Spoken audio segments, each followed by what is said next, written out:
What is cowboy poetry?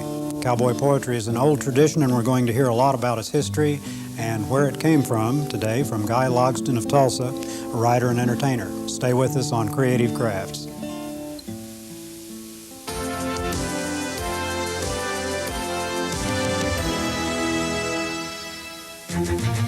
The Library Showcase presents Creative Crafts.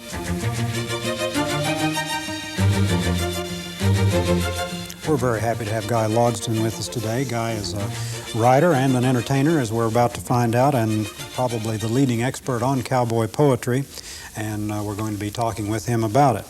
Guy, I think we'll just start very simply. What is cowboy poetry? It's poetry written by cowboys, for cowboys. And a definition of a cowboy is a person who either does or has made his or her living tending cattle or horses.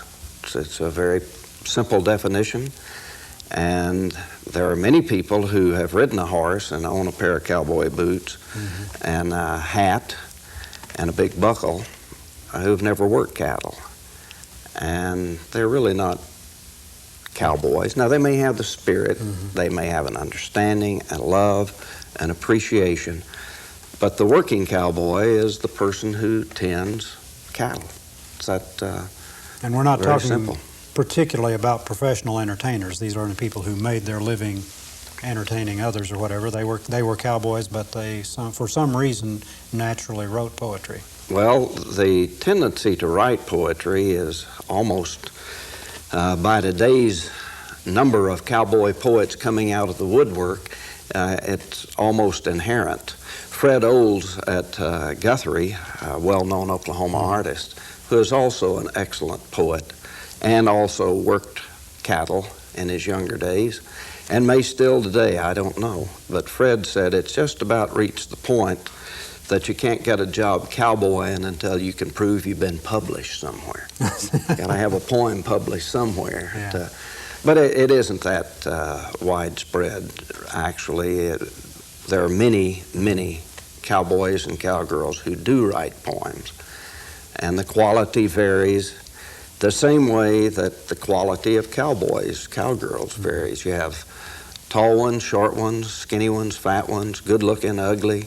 So you have long poems, short poems, good poems, bad poems, and I specialize in collecting the ugly ones. And you have collected a lot. So we're going to get to hear a few of those. You might give us an example and tell us a little about it. The best example of how a poem comes out of the culture and also becomes a song, and this particular one was written by Gail Gardner, who was born on a ranch outside of Prescott, Arizona, and in 1917 wrote this poem about an experience he and a friend had out on the range, keeping in mind that Prescott in those days had an area known as Whiskey Row, and the first bar on Whiskey Row was the Kentucky Bar, and 15 or 20 saloons away was the end of the Whiskey Row. He wrote this poem while on a train going to Washington, sent it to his sister. She showed it to a friend in Prescott, and the friend set it to music. His name was Billy Simon, another cowboy. And this song quickly caught on among cowboys, and in 1935 it was being recorded. Others were claiming to have written it, and yet Gail Gardner never got any money for it. But we know definitely, indeed, that he wrote it. I should add that Gail Gardner also was a graduate of Dartmouth College. He was not the backward cowboy some think of. He died 2 years ago at the age of 97. Died in the bed, in the bedroom, in the house, on the ranch, where he had been born 97 years earlier. Way up high in this airy peach where the yeller pines grow tall, Sandy Bob and Buster Jig had a roe deer camp last fall. They'd taken their horses and a running iron and maybe a dog or two. Loud they'd brand any long-eared calves that come within their view. And any old doggy that flapped long ears and didn't brush up by day got his long ears whittled and his old hide scorched in the most artistic way. Then one fine day said Sandy Bob as he throwed his sea-go down, I'm sick of smelling burning hair and I allows him a-going to town. So they saddles him up, hits him a lope, for it weren't no side of a ride. Them was the days when a buckaroo could oil up his insides. Well, he starts her out at the Kentucky bar at the head of Whiskey Row. They wound up down by the depot house, some 40 drinks below. They then sets up, turns her around, heads her the other way. I'll tell you the God-forsaken truth, them boys got stewed that day as they was riding back to camp, a-toting a pretty good load. Who should they meet but the devil himself come prancing down the road? Says he, ornery cowboy skunks, you better hunt up your hole, 'cause I've come up from Hell's Rim Rock to gather in your soul. Well, the devil be damned, said Sandy Bob, we boys is kind of tight. You ain't gonna gather no cowboy souls without some kind of a fight. So Sandy Bob punched a hole in his rope and he swung her straight and true. He lapped it around the devil's horns and taken his dallies too. Buster Jig was a reata man with his gut line coiled up neat. He straightened her out, built a loop, and lassoed the devil's hind feet. Well, he straightens him out and tails him down while the irons was a-getting hot. They cropped and swallow-forked his ears and branded him up a lot. They pruned him up with the dehorning saw, tied knots in his tail for a joke. They rid off and left him there, neck to a blackjack oak. So if you're ever up high on the Sierra Peaks and you hear one hell of a wail, you'll know it's the devil a-bellerin' around about them knots tied in his tail. It's a good one. And it's a story. Tells a story. That's pretty common, right? Cowboy poetry, most all, whether it's humorous or whether it's tragic, and those two are the primary themes, humor, tragedy. Very little in between in the way of themes. They tell stories, a humorous story or a sad story. Very few just pure lyrical type poetry in the cowboy field. Using that one as an example, punched a hole in his rope. Now, what does that mean? He built a loop. Okay. You don't build it. I'm punching a hole in my rope. A riata, that's another word for Lariat.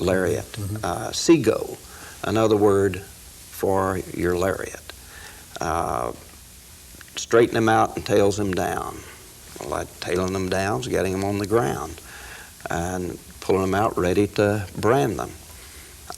Swallow forked his ear, that's an ear marking, a cut ear marking design in the ear to show ownership. That song has as much language or idiom of the cowboy as any song you will hear. So it serves as an example of a poem that became a song. You hear it recited, you hear it sung. The identity of the author was lost for a while, but he knew who wrote it and he had evidence to show when he wrote it. And the language, all of it there, and a story that cowboys can understand. Now, the outsider may laugh because the devil's getting his tail tied in a knot, but half of the words in it they don't catch. And it's cow work, just working on the devil, in effect. So it's got a lot of technique in this particular one, or lore for that matter. So it also becomes a repository of information about what cowboys are and what they do. Right, and it shows that they were not shy at going in a bar and having a few drinks, and that a cowboy, in effect, a cowboy who may have had too many, might not be afraid to take on the devil himself if confronted. And 40 would probably be getting a little close to enough, at any rate. We talked a little about the fact that the cowboys ranged over the bigger part of the western United States over time, and their style changed. Now, with the style of that piece, as it moved from one place to another, some aspects of it changed too? Or? It changes according to the memory of the person who takes it into their culture. I collected that song from a man who grew up 80 miles from where it was written and was about the same age. The essence of the story remained the same, but the Sierra Peaks is what they call a mountain range outside of Prescott, had become the Sardis Peaks. So the place changed, even though they didn't live that far apart. Some New Yorkers got hold of it in what we would call the Eastern folk song establishment, and they put in the term cowpography instead of sick of smelling burning hair. They say, well, what is cowpography? No, there's no such word. And or cowography, this sort of thing. So it changes in many ways. The language varies to some extent. In your northwestern states, we'll say Nevada, the cowboy influence there was more of the Spanish influence, whereas Texas, Oklahoma, over in New Mexico, and Arizona included, most of Colorado, parts of Wyoming, Montana, that way. It's all the Mexican, Texan cowboy influence, and the language remains closer there. And yet you get into those areas where they're buckaroos as opposed to cowpunchers. And yes, the terminology changes. But being a cowboy is pretty much the same job. Well, the work is the same, but the terms used and the stories told may vary. In Montana in 1891, D.J. O'Malley, a cowboy poet from Montana, composed a poem, Charlie Rutledge. It eventually became a song that has not been collected often. In fact, I think I'm the only one who has ever collected it as a song, but it was on the range of the XIT. Now, J. Frank Dobie and John A. Lomax and people who are strong Texans were convinced that song came from Texas because it had XIT. But the XIT ranch in Texas owned a strip of land in the central part, or about the middle of Montana, from the east coast going west, 200 miles in length and 50 miles wide. They had a huge range up there, and it was the XIT range. So you had XIT cowboys in Montana as well as Texas. Okay, well, we're going to take a short break, and we'll be back in a few minutes to talk about cowboy poetry and cowboy civilization. We'll be back in a minute.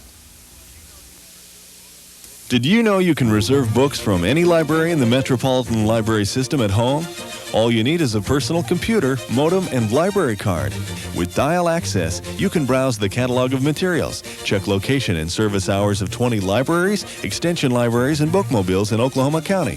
See a current list of library events and reserve books, videos, and audio tapes.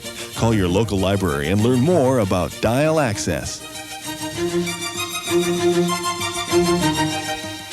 Visiting your Metropolitan Library can be fun.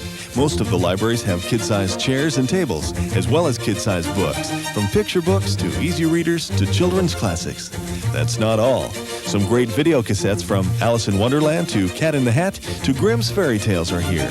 Children's story times, Halloween parties, and making Christmas ornaments are some of the events just for kids. Come to your nearest library and have fun.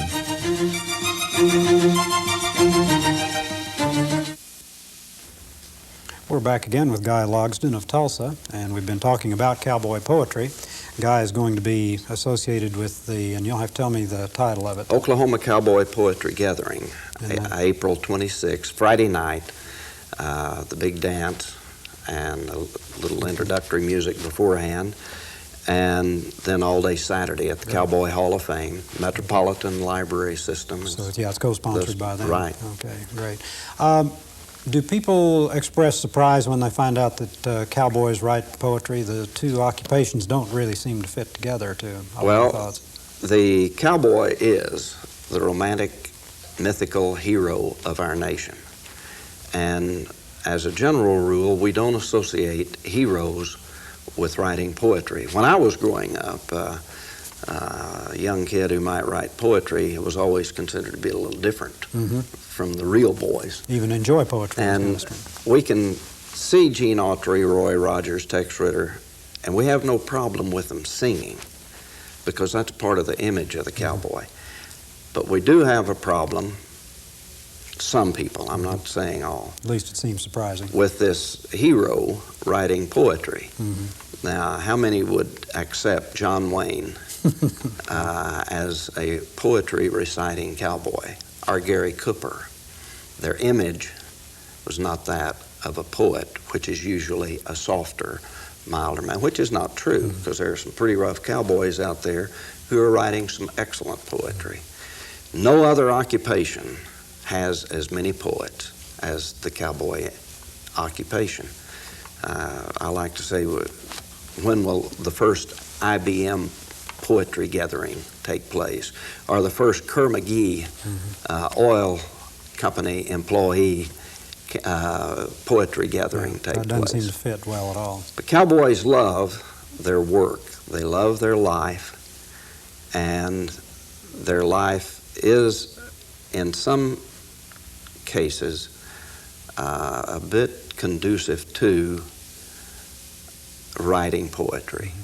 I don't like this image of the pastoral, because if you get kicked in the groin or butted or knocked down or gored or stepped on, or this is far from pastoral. Cowboy work is not like sheep herding by any stretch of the imagination. Which, here's a poem, Sheep Herding. I've summered in the tropic with a yellow fever chill, and I've been down with the scurvy and had every aching ill. I've wintered in the Arctic till I was frostbitten to the bone, and I've been in a Chinese dungeon where I spent a year alone. I've been shanghaied on a whaler and stranded on the deep, but I never knew what misery was till I started herding sheep. Now that's a cowboy expression for sure. Right. It's a much longer poem, but it was written by Curly Fletcher, who was the opposite. Gail Gardner, I mentioned a while ago, has a degree from Dartmouth College. Went back east, spent 4 years, got his bachelor's degree.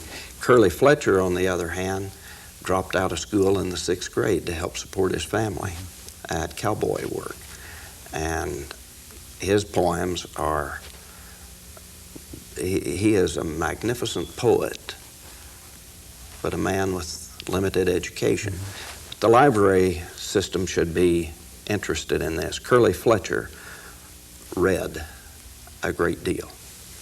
And most of the poets who, even today, makes no difference, if they're going to be good poets, they have to read, and read a great deal. Yeah. And I've had young cowboys come to me and say, what do I need to do to improve my poetry? And I say, have you ever read Robert Frost? Have you ever read Carl Sandburg? And if you're going to be a cowboy poet, if you're going to be a poet of any kind, you need to see what others have written and how they've written it. And so my basic explanation to any of them or advice is read. Read all you can. Cowboys read. The ranches had ranch libraries. This is one of the parts of cowboy life that's been ignored except by a handful. Cowboys on ranches had access to books and magazines, and in many cases, if they're out isolated for a long period of time, they either had to read or write on when they were on their downtime.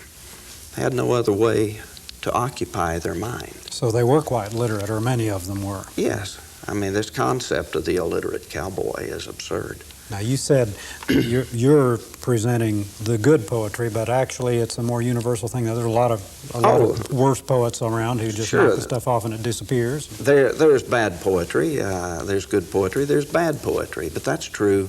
You have to have bad to have some good. Yeah. take, I hesitate at saying James Joyce, but I will. I hesitate for a number of reasons. But James Joyce did not write only good material. In fact, I have found very little I thought was good, but that's immaterial. He wrote poor stuff as well as good stories. But here's an example of bad cowboy poetry. A stingy old cowboy said he knew what strict economy could do. Each morning, he took one chew and made that do all day through. At night, he'd lay that cud up on the mantel shelf to dry, then crumb it in his pipe real fine and smoke that cud till, say, 8 or 9. But what I want to tell about is when that pipe was all smoked out.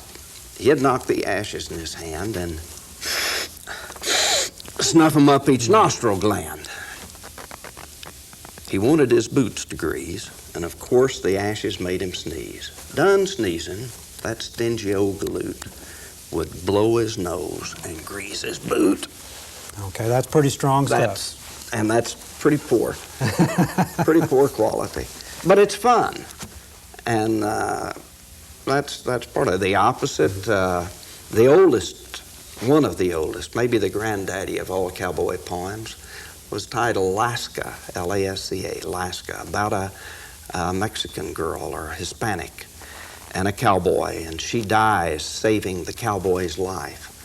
And it was written by a man named Frank Duprez, who was a printer from London, England, who came to Texas in 1879 to become a cowboy. 3 years later, he returned to London, wrote this poem, and it was published in the London magazine, literary magazine, in 1882. So here we have poems going back the 80s, and this one is kicked around cow camps and homes. My cousin said his grandmother used to give a poem. I said, well, describe it. And he gave me 2 or 3 lines. I said, well, that's Lasca. That's an old cowboy poem. Better give us a piece of it. Well, it goes with, I want free life and I want fresh air. And I sigh for the canter after the cattle and the crack of whips like shots in the battle and the medley of hooves and horns and heads that wars and wrangles and scatters and spreads and dash and danger and life and love and Lasca. It's 8 minutes long, so I don't think we'll have time to do it all. It's a full-size poem. Oh, it's epic in approach. So it's a major piece of work within the whole thing. And you think this is probably one of the first? Does it start coming from that, or? It is one of the first, not necessarily the first. We still have a lot of research to do and talking and gathering cowboy poetry. This is fairly new too. You've been working for some time at it, but it has not been done much. Yeah, I've been collecting songs and poems over 30 years, but until 1985, when the first cowboy poetry gathering was held in Elko, Nevada, not much attention, either in the academic world or in the media, was given to cowboy poetry and cowboy poets. Since then, I've had requests to write some of the history and do some work. So I've traced to where I think the first printed volume of cowboy poetry was in the mid-1880s in Texas by a cowboy named Guff. And so I got a letter the other day saying, well, didn't Captain Jack Crawford write poetry? Well, Captain Jack Crawford was not a cowboy. To learn more, you can go to the Cowboy Hall or read Guy's book. We've had Guy Logsdon with us today. Thank you for being here. Thank you. Thank you for being with us on Creative Crafts.